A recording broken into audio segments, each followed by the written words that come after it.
Hola, bendiciones y bienvenidos a la primera escuela dominical del Ministerio Verdad y Vida, sede Centro.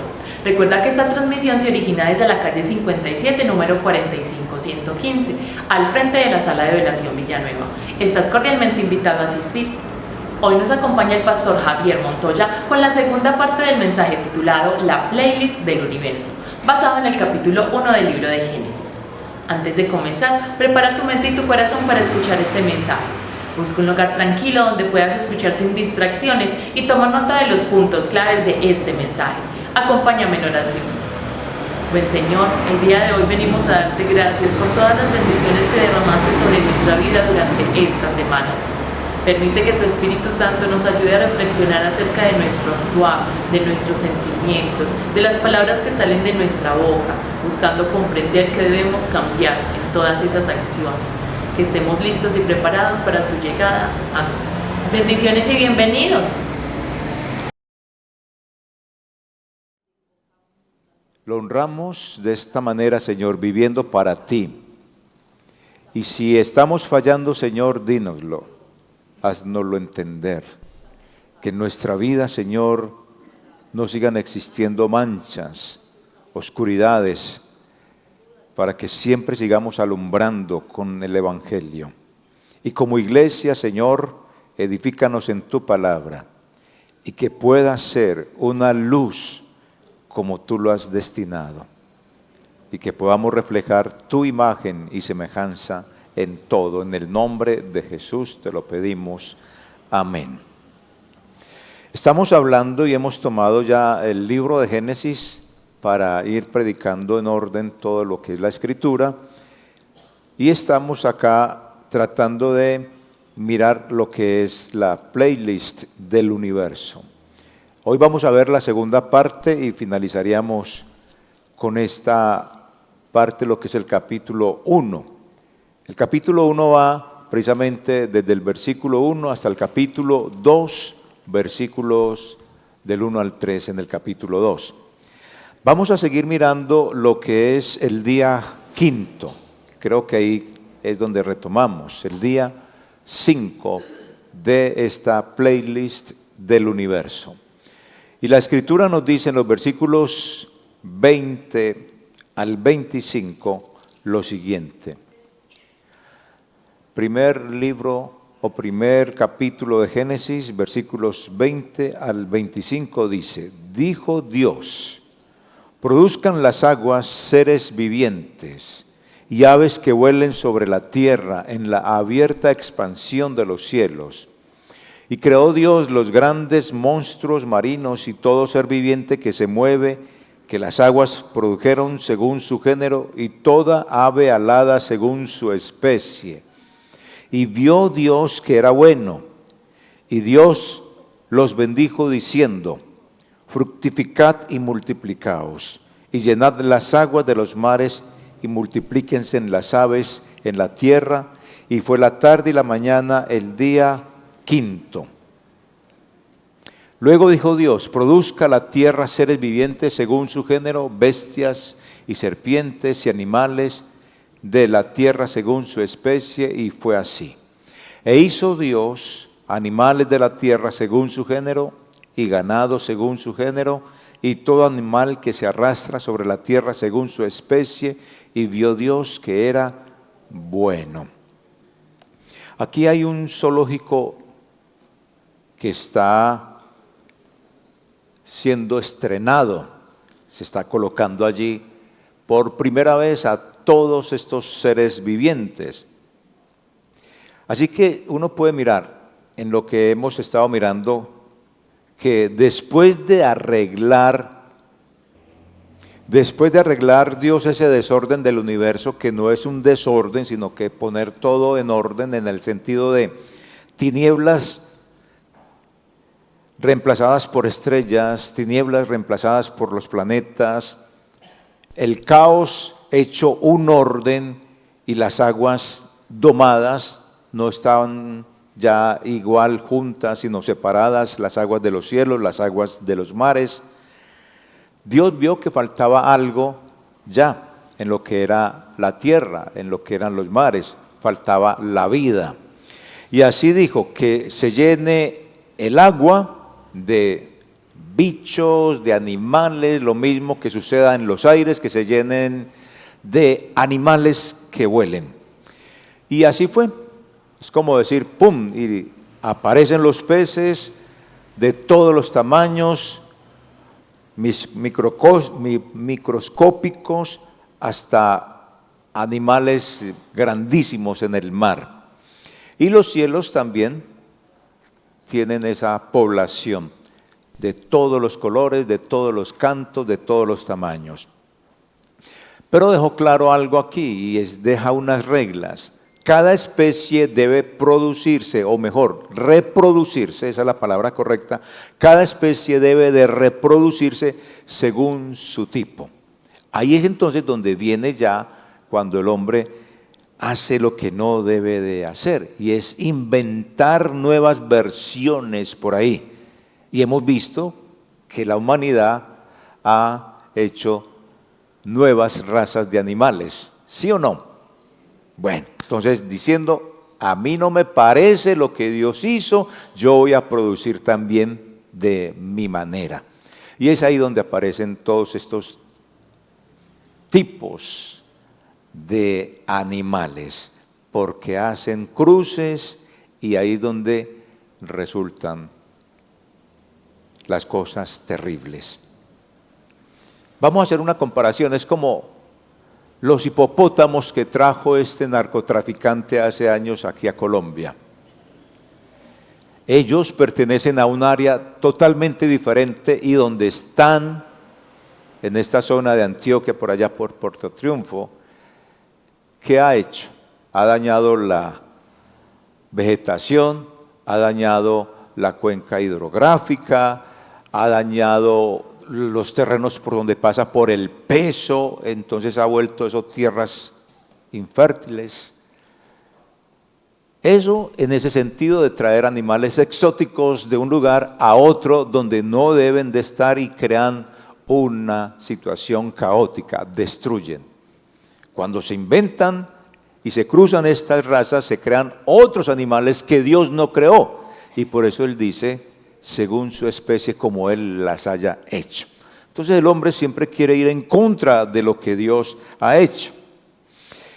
Dejémoslo hasta ahí. Y lo mejor de todo es que Dios no solo dijo, fructificad y multiplicaos, como quien lanza un deseo así al aire. No, fue una bendición real.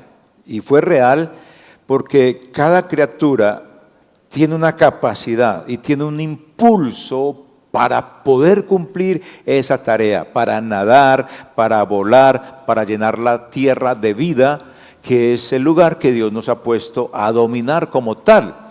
Y eso hasta el día de hoy se da. Gracias a Dios, aunque han muerto infinidad de especies y han salido otras que Dios no creó. Así que básicamente Dios puso en marcha esa fábrica de la vida con instrucciones claras y con una energía que tiene cada especie para poder vivir, para que funcione. Eso sucedió.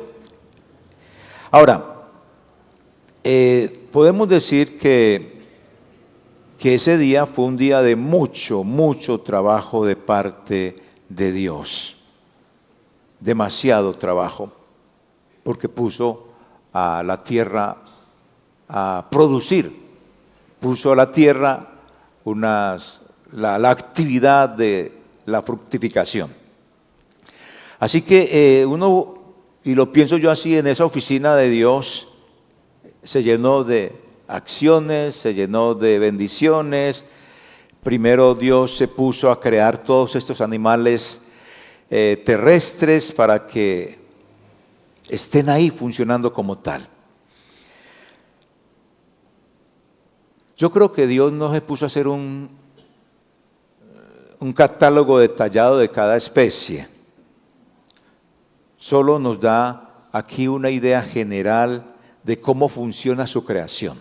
No nos detalla todos los animales, no, simplemente dice los animales terrestres, los animales del agua, los animales de los cielos, pero ya. Y ahí es todo lo que nosotros estamos admirando. Eso lo hace ese día.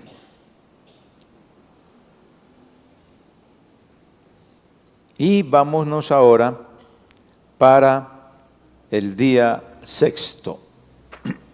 Y estamos en los versículos 26 y 28.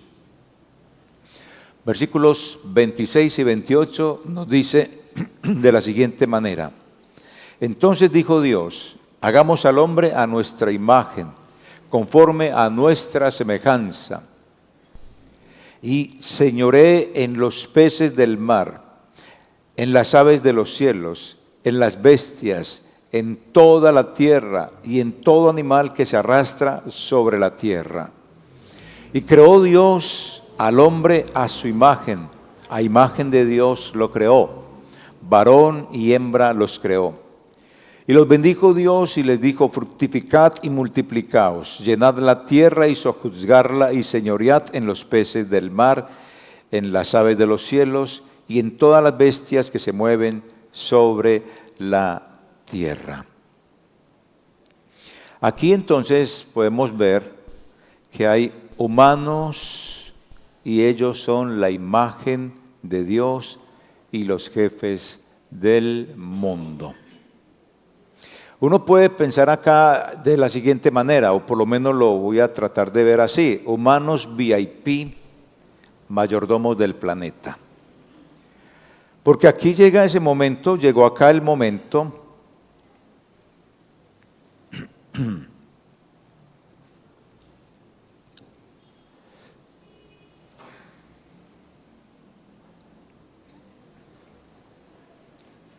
permítame en un momento. Dios llegó aquí al momento estrella de la creación, y es cuando dijo, hagamos al hombre. Y lo hizo hasta este versículo, había hecho todo para nosotros. Pero aquí lo claro es que no dijo sea, no fue ¡pum! Y listo. Aquí lo que hay es que hay una deliberación, hay una conversación. Algunos dirán que es que él estaba hablando consigo mismo. Uno puede observar que en estos versículos que hemos leído están las tres personas en la creación. Está Dios, está el Espíritu, y Juan en su Evangelio hace una relectura del primer capítulo diciendo que él era la palabra que estaba creando todo. O sea, aquí están los tres. Y cuando va a ser al ser humano, cuando nos va a hacer a nosotros, aquí la cosa es que dice, y creó al ser humano a su imagen y semejanza. O sea, el cuidado que tuvo con nosotros es muy diferente. ¿Por qué? Porque nos da una misión para gobernar la tierra, no para explotarla, pero sí para cuidarla. Estamos hechos a su imagen y semejanza, o sea que nosotros somos totalmente diferentes a los animales, a sus mascotas. Entonces ahí tendría que decir yo, cuando alguien dice, se muere su mascotica y dice, en el cielo nos veremos. Qué pena me da, pero no se van a ver en el cielo. En el cielo no hay mascotas, no hay animales. No podemos hacer lo que está haciendo el mundo, y es dañar la palabra de Dios. Está pensando que un animal es un hijo. Está hoy con toda esta ideología de la ONU y de los dirigentes de pensamientos liberales y que quieren sacar a Dios, creando familias con una mascotica, con un gato, con un cerdito, con un perro. ¿Por qué no consiguen de mascota una anaconda? A ver cómo les va. O un alacrán. Esas ideas absurdas de que un animal es semejante y que va a morir y que se va a encontrar con él en el cielo, son ideas que no van con Dios. Porque los animales no fueron hechos a imagen y semejanza de Dios. El hombre sí fue hecho a imagen y semejanza de Dios para gobernar y cuidar lo que nos ha hecho. Somos VIP, los mayordomos del planeta. Entonces, Adán y Eva fueron diseñados como réplicas humanas de Dios. Mente clara, emociones alineadas con Él, la voluntad en sintonía con su plan. El problema fue que la caída los dañó y nos dañó a nosotros. ¿Y por qué nos dañó a nosotros? Es una pregunta que me he planteado yo. ¿Y por qué me tuvo que haber dañado a mí el pecado de un tipo que yo ni conocí siquiera? Pero obvio, uno tiene que reducirlo a la idea general que Pablo plantea, y es que el primer Adán pecó, el segundo Adán no pecó. ¿Quién es el segundo Adán? Cristo. El primer Adán, que fue el primer hombre en la tierra, nos representó a todos nosotros. Cristo, el segundo Adán, nos representó a todos delante del Padre y nos salvó. Y la idea es esta: un abogado, cuando toma el caso nuestro, en un momento dado tenemos algún pleito, alguna situación jurídica y contratamos a un abogado, ese abogado nos representa.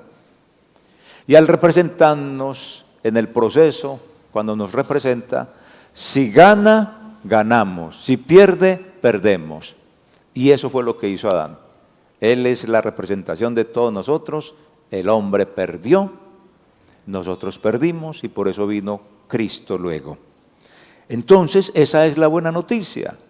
Es que por fe en Cristo podemos restaurar esa comunión con Él, como lo dice Colosenses 3:10, como lo dice Efesios 4:24. Entonces Jesús nos da la esperanza total. Cuando Él se manifieste, seremos semejante a Él. Volveremos a tener esa semejanza desde Edén, que se perdió. Obvio que cuando Él vino a nuestra vida, empezamos a recuperar esa imagen y semejanza. No la tenemos nítida todavía, pero ya la hemos recuperado. Es decir, desde el momento del arrepentimiento, imagen y semejanza se recuperó. Y caminar en la palabra de Dios nos ayuda a que se haga más nítida, pero será perfecta cuando Jesús aparezca en las nubes y venga por nosotros. Porque cuando Él se manifieste, le veremos a Él tal como Él es, cara a cara. También cuando crea al hombre en el sexto día, deja claro que la procreación humana no es casualidad, ni cualquier apareamiento como la de los animales, no. Jesús recuerda lo siguiente en los evangelios: el que los hizo al principio, hombre y mujer, los hizo y dijo: por esto el hombre dejará padre y madre y se unirá a su mujer, y los dos serán una sola carne. Lo que Dios juntó, no lo separe el hombre. Esa fue la institución de Dios, hombre y mujer, no hay más nada. La unión y la reproducción humana están entonces pensadas para ese compromiso de por vida. Luego, los primeros humanos, si miramos esto, no salieron medio animales, no salieron de un mico, de un gorila, no fue por evolución, no, salieron tal como estamos hoy. A imagen y semejanza de Dios, no hubo una evolución, y salimos como los soberanos de la creación, con dominio para proteger, con dominio para preservar todo lo que Dios nos hizo para que vivamos en esta casa. Hoy nosotros seguimos siendo mayordomos, lo seguimos siendo, conscientes de cuidar los recursos, de no derrochar ni de abusar de la creación. Eso es lo que uno debería de hacer. No tirar basura a las quebradas, cuidar los montes. Mire los montes, porque el Valle de Aburrá ya no es lo que era la primavera, la eterna primavera, porque por todos los montes se cortaron los árboles retienen la humedad, retienen la frescura. O haga el ensayo como lo hemos hecho inconscientemente. En un día caluroso, va usted caminando, encuentre un árbol y se mete debajo de ese árbol a ver si no recibe el fresco en ese momentico. Hay una pequeña frescura. Como hemos quitado todos los árboles, se volvió esto ya no la eterna primavera. No cuidamos. Ese es el problema. No cuidan las instituciones, no cuida el gobierno, como seres humanos, personas individuales, no cuidamos, no nos importa nada. Entonces, hemos perdido el control de las cosas y luego la tierra nos cobra también eso. Ahora, nos habla de lo siguiente, nos habla de el menú original de Dios. El hombre y los animales eran vegetarianos. Versículo 29. Y los bendijo Dios y les dijo: fructificad y multiplicaos, llenad la tierra y sojuzgarla y señoread en los peces del mar, en las aves de los cielos y en todas las bestias que se mueven sobre la tierra. Y dijo, 29, y dijo Dios: he aquí que os he dado toda planta que da semilla, que está sobre toda la tierra, y todo árbol en que hay fruto y que da semilla, os serán para comer. Es decir, la humanidad y los animales desde un inicio fue vegetariana. A lo que deberíamos devolver todos, a eso deberíamos devolver. Por eso, hermanos amados, tanto cáncer, tanta enfermedad por las comidas enlatadas. Esos conservantes dañan, no preservan, pero contaminan el cuerpo. Fíjese usted en todas las cosas. Entre más naturales seamos en nuestra alimentación, mejor va a ser nuestra vida. Pero ya el mundo nos ha metido en todo este cuento y casi que no nos podemos zafar. Y alimentarnos como lo ordena Dios desde la misma naturaleza es costoso. Si tiene un pedacito de tierra, siembre tomate, siembre frijol, siembre lo que pueda sembrar y de ahí usted puede vivir. Pues alimentarse por lo menos, hágalo. Puede ser una idea utópica en este momento, pero puede ser una pequeña cosa y donde usted siembra alguna cosita para que saque usted para su comida, puede servir. Yo no sé, se me ocurre. Nosotros lo hemos hecho y ha sido bueno en ese sentido. Mi esposa está sembrando por ahí cebollita y comemos cebolla de ahí, de la tierrita, cilantro, cositas así, el manguito, el zapote, bueno, todo eso. Él nos hizo vegetarianos, pero todo se acabó porque ahora no importa el cuidado de la salud. Él dice: de toda planta que da semilla, todo árbol que da fruto y semilla. Fue después del diluvio que Dios le dijo a Noé: os lo he dado todo, lo mismo que las legumbres y las plantas verdes, incluyendo los animales. Ya entra en la dieta del ser humano los animales, pero a partir del diluvio. Ok, y ya al sexto día cayó la noche y todo quedó perfecto. Miró Dios su obra y dijo que era buena. Génesis 1, 31. Y vio Dios que todo lo que había hecho, y aquí que era bueno en gran manera, y fue la tarde y la mañana el sexto día. Entonces yo traigo a colación acá esta frase de Martín Lutero, para quienes tienen preguntas y inquietudes, y aún la Biblia no lo es suficiente. Martín Lutero dijo: si no entiendes cómo Dios hizo todo en 6 días, dele al Espíritu Santo el crédito de ser más listo que usted. Y creo que es bueno eso para quienes se la pasan diciendo que esto no es verdad, que el mundo fue una evolución. Entonces, usted no es más inteligente que el que lo creó a usted. Capítulo 2 de Génesis. Ahí termina esta primera parte de Génesis, capítulo 2. Vamos al capítulo 2 de Génesis, versículos 1 al 3 dice: Fueron pues acabados los cielos y la tierra y todo el ejército de ellos. Y acabó Dios en el día séptimo la obra que hizo y reposó el día séptimo de toda la obra que hizo. Y bendijo Dios al día séptimo y lo santificó, porque en él reposó de toda la obra que había hecho en la creación. Si uno observa con detenimiento, todos los días que Dios hizo tienen una particularidad y se las voy a decir. Por ejemplo, en el versículo 19 del capítulo 1, y fue la tarde y la mañana el cuarto día. Y así, cada vez que ha hecho un día, y vamos al 13, y fue la tarde y la mañana el tercer día, el día tercero.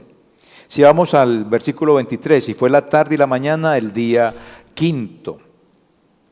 Y así, con todos los días, dice, y fue la mañana, y fue la tarde y la mañana el día primero, segundo, tercero, cuarto, quinto, sexto. Pero con el séptimo no dice eso.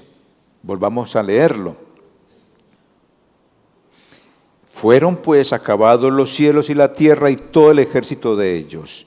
Y acabó Dios en el día séptimo la obra que hizo y reposó el día séptimo de toda obra que hizo. Y ya. No dice, y fue la mañana y la tarde el día séptimo. No.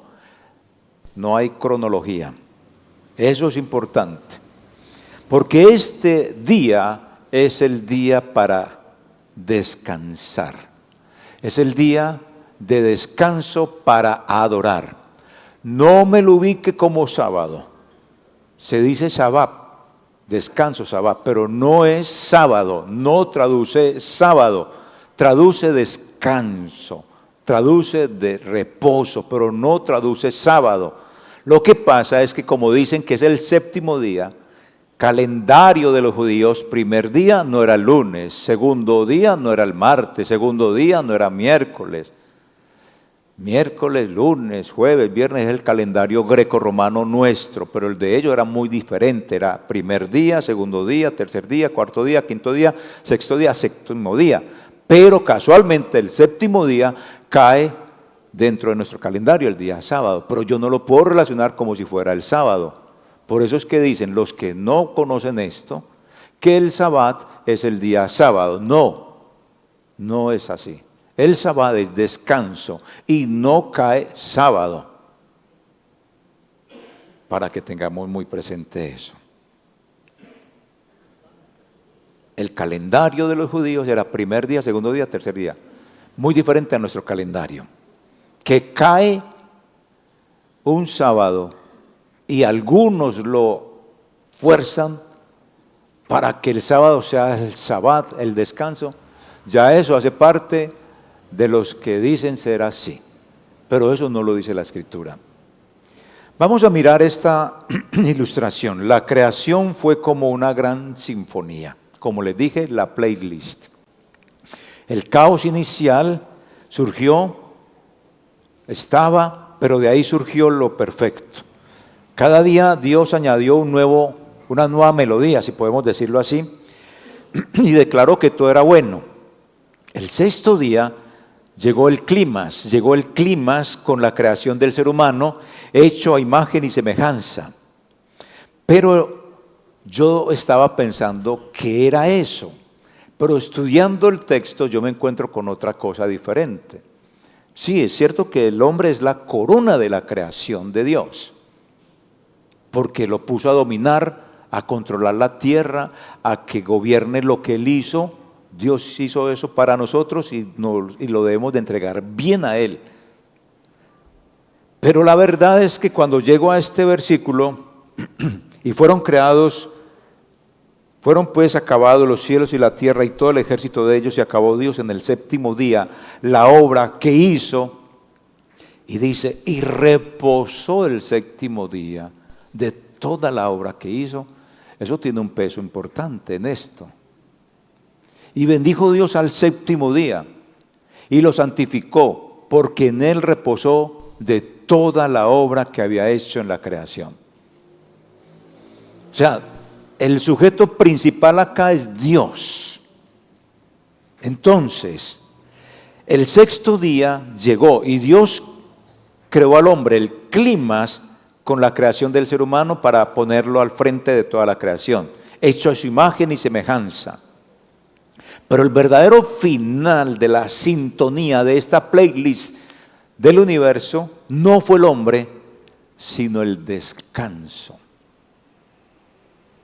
En el séptimo día, Dios detuvo la obra, lo bendijo, lo santificó, y no porque estuviera cansado, sino porque la creación estaba ya completa. Ese reposo fue como la última nota de este playlist que le dio sentido a toda esa música. A la música del primer día, a la música del segundo día, a la música del tercer y cuarto y quinto y sexto, y el séptimo día fue la nota final. Así el descanso se convierte, y ahí es donde entramos a hacer la conexión con el resto de la Biblia, el descanso de Dios se convierte en una invitación que Él nos está haciendo a nosotros a detenernos y a contemplar y adorar a Dios por lo que Él ha hecho. Como les dije desde el primer día que empecé a predicar, este primer capítulo es un canto, es un himno que no se canta en las iglesias, pero está estructurado como si fuera un canto y termina precisamente con la última nota, Dios descansando. ¿Por qué? Porque la creación comenzó, como les he dicho, como si fuera un concierto desordenado, un concierto vacío, pero terminó con la sintonía perfecta, con el descanso sagrado, con el silencio de Dios. Y esa invitación que está allí en Génesis 2, del 1 al 3, sigue hoy latente, sigue hoy vigente. Y nos invita ¿a qué? A que nos detengamos, a contemplar lo que Dios hizo, a entrar en comunión con Él, que Él creó todo. Entonces Génesis 2, del 1 al 3, cierra la primera parte de este relato de la creación y marca su punto culminante. Sorprendentemente, veo acá, no termina con la creación del hombre, sino con el descanso de Dios. Y cuando la Biblia dice que Dios descansó el séptimo día, como les dije ahorita, no significa que Dios estuviera cansado. ¿Por qué? Porque Isaías 40:28 afirma que Dios no se fatiga. Y el verbo usado acá para descansar, que es Sabbat, significa cesar, significa detenerse, significa finalizar. Es decir, que Dios dejó de crear porque su obra ya estaba completa, su obra ya estaba perfecta, y su descanso lo que está reflejando es la satisfacción, está reflejando la plenitud, está reflejando es como eso me complazco. Es como cuando los padres de familia tienen a su hijo, un bebé recién nacido, y comienzan a contemplarlo en los brazos cuando él está dormido. Contemplan esa belleza al dormir ese bebé. ¿Lo despiertan? No, simplemente lo están contemplando. Lo admiran, es su hijo, la criatura. Más o menos es la idea de esto. El reposo no fue simplemente cesar de trabajar, sino entrar en un tiempo sagrado. Dios ve que lo que ha hecho es sagrado, es bonito. Así que el descanso de Dios es un momento de plenitud, de contemplación, de comunicación con Dios. No es un vacío, sino una invitación a disfrutar de lo completo, a disfrutar de lo bueno, a disfrutar de lo perfecto.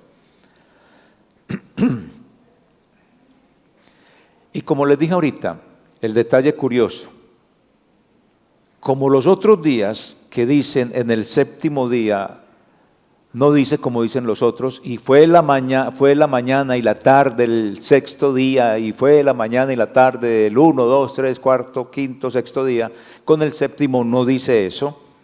Esto sugiere desde la parte bíblica, desde lo que Dios nos quiere decir, sugiere que este descanso de Dios permanece abierto, permanece disponible para el ser humano, para que entre a contemplar la hermosura de Dios, para que entre en comunión con Dios, para que saque un momento de su ajetreo, un rato con Dios.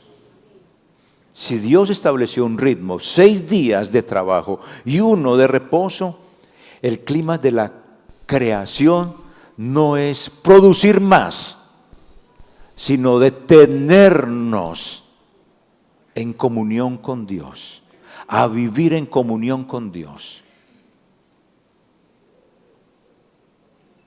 En la cosmogonía del Oriente Medio, el reposo, cuando se hablaba en esas teorías de la creación del mundo, de los babilónicos, de los de Media y Persia, de los egipcios, incluso de los chibchas, de los mayas, cuando se habla precisamente del reposo de los dioses, pero principalmente de allá del Oriente Medio, el reposo de los dioses, cuando dice acá que Dios reposó, lo está trayendo Moisés, es contemplando esa cosmovisión, trayendo a hilación la misma idea de ellos, pero era lo que Dios hacía, era lo que se le atribuía a Dios.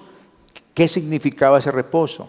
Cuando se habla de reposo, desde este contexto del capítulo 1 y 2, donde finaliza la creación, el reposo era que la divinidad tomaba posesión del templo después de poner todo el caos en orden. En la Biblia, como lo dice Isaías 66:1, el cosmo entero es el templo de Dios. Dice, el cielo es mi trono y la tierra estrado de mis pies. Por lo tanto, aquí en Génesis, cuando finalizamos en este capítulo 2, 1 al 3, no solo es un descanso, sino la entronización. Dios habita en su creación y la gobierna. Por eso, hermanos, todos tenemos que pensar en lo siguiente, teniendo en relación esta creación de Dios, esta sinfonía que termina no como el hombre siendo la corona de la creación, sino que después de eso hay una perla más y mucho mejor, el descanso de Dios, la entronización de Dios, y que me invita a que yo cese un momento y entre en comunicación con Él, a adorarlo, a alabarlo, a orar, a postrarme. Siendo eso como termina el capítulo 1, Dios descansó sin cronómetro, no dijo ni fue la mañana y la tarde del 7º día, sino que queda abierto para todo el mundo. Por eso, hermanos, la invitación es, me detengo, deténgase usted también. Dios cesó su obra, sí, si Él la cesó, entonces el ser humano está llamado también a frenar esa carrera diaria y recordar que no es esclavo del trabajo, sino que somos hijos de Dios. No somos esclavos del trabajo. Por eso cuando usted saca la excusa, no voy porque estoy trabajando, está violentando lo que Dios hizo desde la creación y por eso la metió Él allí. Descansé, no produje más, no hice más, porque está hablando, venga a mi descanso. Venga a mi comunión, comuníquese conmigo.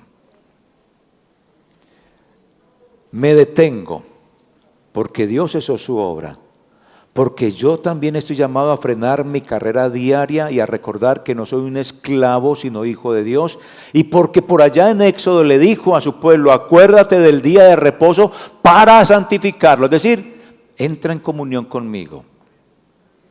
Cuando me detengo, hermanos amados, cuando nos detenemos, cuando usted se detiene, reconozco que mi vida no depende solo de mis fuerzas, sino de la provisión de Dios.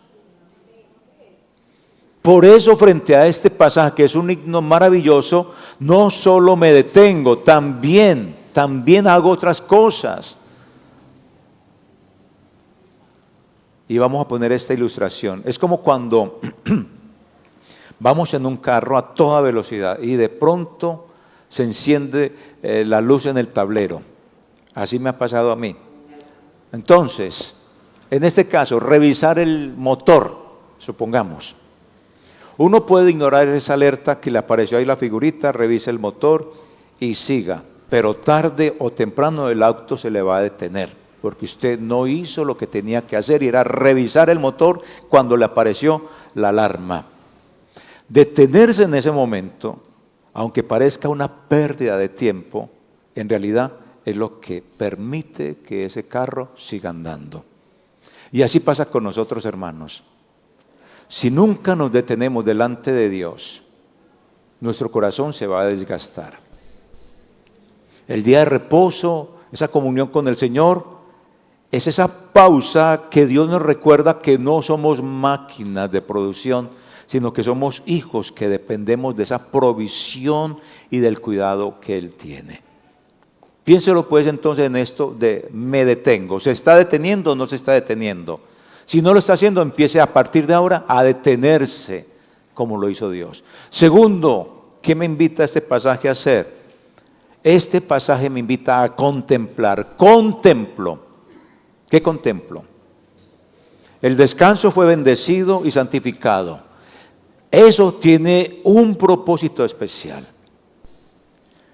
Es un tiempo para contemplar la creación y reconocer al Creador. Esto no fue de un lago cósmico ni de un Big Bang, no, Dios creó esto. El Salmo 92, entre muchos más cánticos, es un salmo como para meditar en ese reposo de todo lo que Dios hizo. Bueno es alabarte, Jehová, y cantar salmos a tu nombre. Entonces, cuando me detengo, cuando contemplo, estoy en comunicación con Dios, vengo a la iglesia, oro, leo la escritura.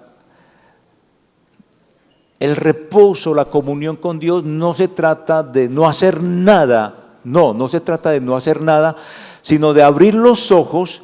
¿Para qué? Para ver la bondad de Dios en mi vida, para ver la bondad de Dios en el mundo. Es que mire, la tierra, a pesar de cómo está contaminada con bombas, con misiles, con infinidad de cosas, sigue produciendo, nos sigue dando. El aire, aún como está contaminado, y miren Medellín cómo está esto produciendo enfermedades impresionantes a los pulmones, aún nos sigue dando vida, nos sostiene. Si miramos todo y si no nos está sosteniendo es por nuestra propia maldad y causa.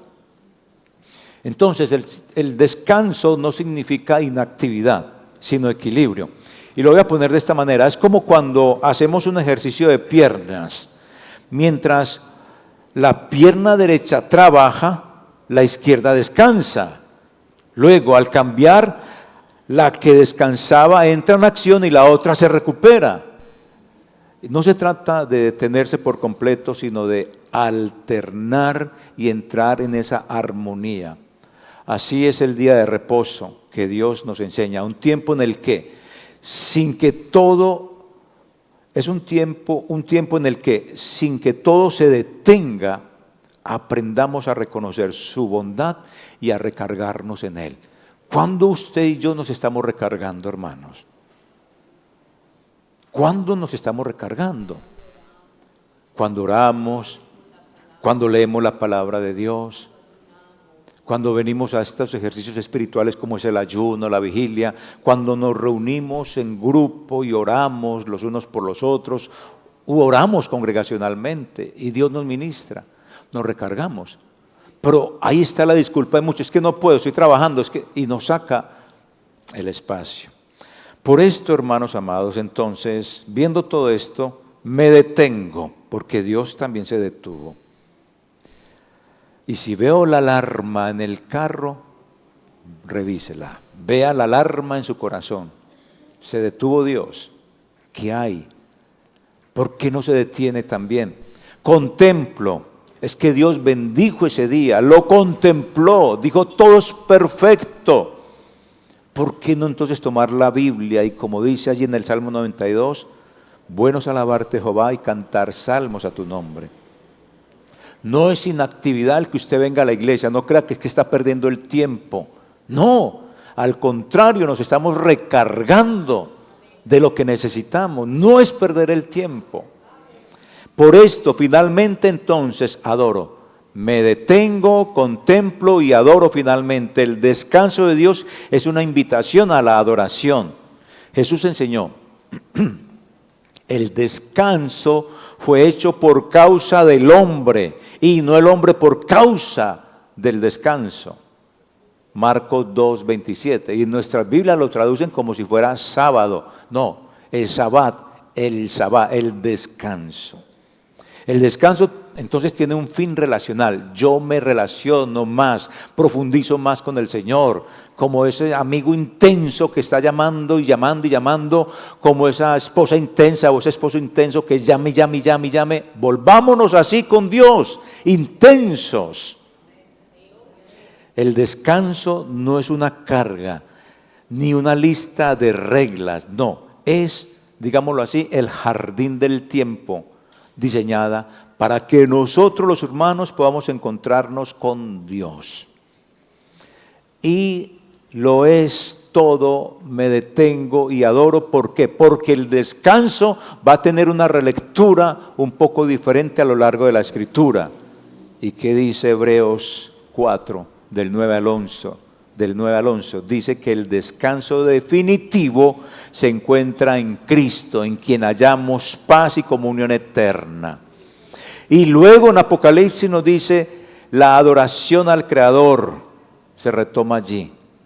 Apocalipsis 14:7, adorad a aquel que hizo el cielo y la tierra.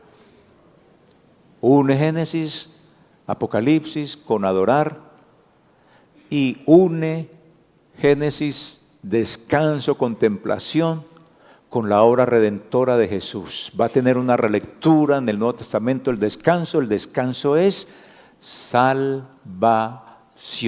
Por eso el séptimo día no dice, y fue la tarde y la mañana el séptimo día, porque la salvación está abierta para todo el que quiera entrar en comunión con Dios. Entonces, cuando adoro, entro en el descanso verdadero. Cuando usted se arrodilla, se humilla delante de Dios, abre la Escritura, viene al culto, está en los ejercicios espirituales del ayuno, de la vigilia, pone su alma y conectamos nuestra alma con el Dios que todo lo creó, con el Cristo que me salvó. El descanso entonces no es un simple detalle del relato de aquí que Dios creó y que es la cumbre de ese primer capítulo de la creación. No, es una invitación. Y lo pasamos así por inadvertido. Es una invitación de Dios para usted, para mí.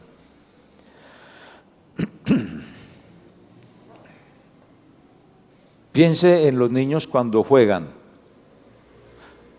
Piénselo así, en los niños, simplemente cuando los niños están jugando y luego ¡pam!, se desploman ahí en el sofá, en la cama, en la sala de su casa o ahí en el mismo lugar donde están, se desploman, se caen, pero porque están descansando, descansan ahí, reconocen, si podemos decir, que el juego fue bonito, que el juego fue hermoso, pero ahora el descanso les permite reponer energías para volver a jugar. Y sacan el espacio, así como los niños. Entonces nosotros también debemos ver el descanso, que es la comunión con Dios, como ese momento para volver a la adoración a Dios. Yo creo que entonces podemos permitirle al alma jugar en el descanso y reconocer que su bondad nos convierte ese descanso en una siesta de alabanza. Por eso, hermanos, todo esto que hemos leído el domingo pasado y este domingo finaliza con esto. Si usted se va con estas tres cositas, con eso es suficiente. Me detengo, dejo de correr, contemplo, veo la obra de Dios, adoro, entro en comunión con Dios. Si va con eso y lo empezamos a practicar, con eso queda bien esta enseñanza. Cuando descanso en Dios, no pierdo tiempo, gano comunión. Piénselo, en un mundo obsesionado con la productividad, Dios me recuerda, mire, usted no es esclavo, saque el espacio para mí también. Porque yo le creé todo esto, pero ¿y qué pasa con el tiempo que usted debe tener para alimentarse? Descansar, es decir, buscar a Dios, venir a la iglesia, no es perder tiempo, es un acto de fe. Reconozco que mi vida no depende solo de mi esfuerzo, depende de Él. Si yo descanso, busco en ese descanso a Dios, muy bien. Pero si nunca descanso, si nunca busco a Dios, si nunca estoy en relación con Él, vivo como si fuera mi propio Dios. Y Jesús sí ofrece su descanso, el verdadero. Venid a mí y yo os haré descansar. En Él encuentro paz más allá de lo físico. Yo le invito, incline su cabeza y oremos al Señor en esta enseñanza de la palabra de Dios. Ore a Dios conforme Dios le haya hablado en este momento. Porque Dios descansó y me invita a descansar. El descanso es bendición, santidad, esperanza eterna. Cada vez que me detengo estoy proclamando mi vida no depende de mi carrera ni de mi cansancio, sino de Dios que me sustenta. Piense por favor y respóndase usted mismo, ¿qué me impide tomar un descanso genuino hoy? Ir a la iglesia. ¿Qué me impide sentarme y orar? ¿Qué me impide abrir la Biblia y leer y conocer a Dios? ¿Qué me impide hoy, sencillamente en el silencio, contemplar la hermosura de Dios?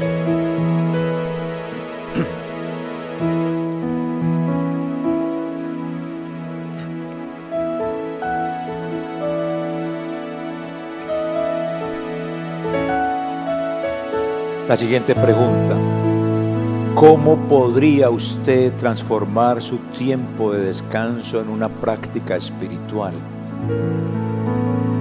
¿Cómo la podría transformar? Su tiempo de oración, su tiempo de venir a la iglesia, su tiempo de hacer los ejercicios espirituales, ayunar, vigilar, orar, en una práctica espiritual que le traiga alegría.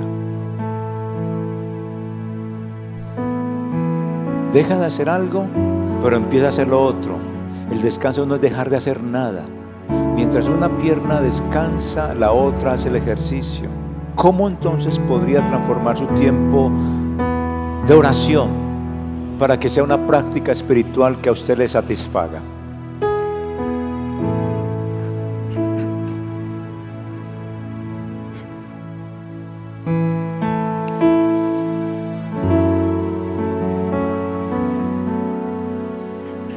¿Cuándo fue la última vez que usted se detuvo a contemplar la creación de Dios?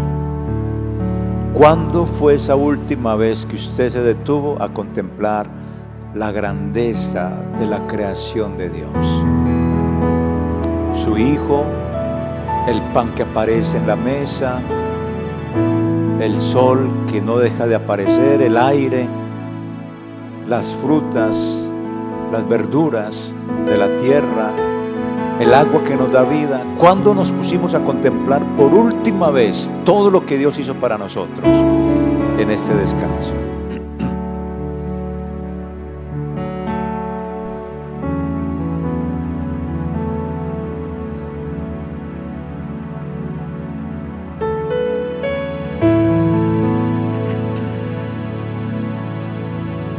Padre, gracias.